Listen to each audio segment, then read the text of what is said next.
Nandito ako ngayon sa bayan ng Urdaneta at ng Camaliran West at binisita ko si Ma'am. So si Ma'am po sila po yung tumawag sa amin para po bisitahin yung kanilang farm. So ito po, nag-aalaga po sila dito ng mga manok, and itong part na to ang gagawin nilang concrete pan sa pasimula. Pero kung makikita nyo dito sa likod ko, marami din sila, malawak yung lupain nila na pwede pa nilang lagyan ng concrete pan. So dito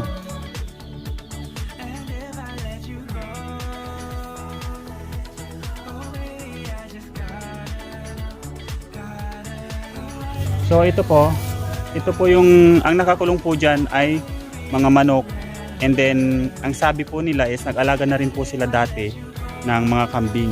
So nakita nila na medyo hindi sila hiyang doon, at napanood naman nila yung mga video natin na nag-share tayo patungkol sa pag-aalaga ng hito, ay gusto nilang subukan. Yan. So ang ginawa ko, nung tinawagan nila ako, hinanap ko po yung kanilang location para po maibigay ko sa kanila mga instruction or yung tutorial kung paano yung gagawin nila dito. So ito ay i-convert na nila ngayon sa concrete pan na darating po ikulungan po ng bago. Hello, good afternoon po sa inyong lahat. Ako po si Jenny de Guzman. Nagpapasalamat po ako kay Ramil TV. Isa po ako sa mga fans niya, subscribers niya. And we are thankful kasi in-invite po namin siya para magbigay po ng piece of advice. Dahil balak po namin magtayo ng fish pond. And nagpapasalamat po kami. Maraming salamat sa Ramil TV sa lahat po ng mga advices niya. And sa pagdalaw niya po sa amin, for giving us this time and effort para po maturuan niya po kami mag-start ng business po na pagkakakitaan namin. Ito po yung tulungan po dati ng kambing namin. Tapo po dito sa baba dati. And ito po yung pagtatayaan po namin ng fish pond. Ito po ang manager namin.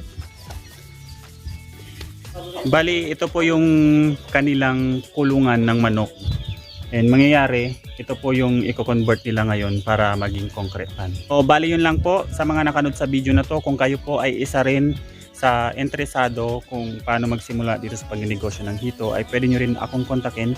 On my description below, ipopost ko po yung aking number.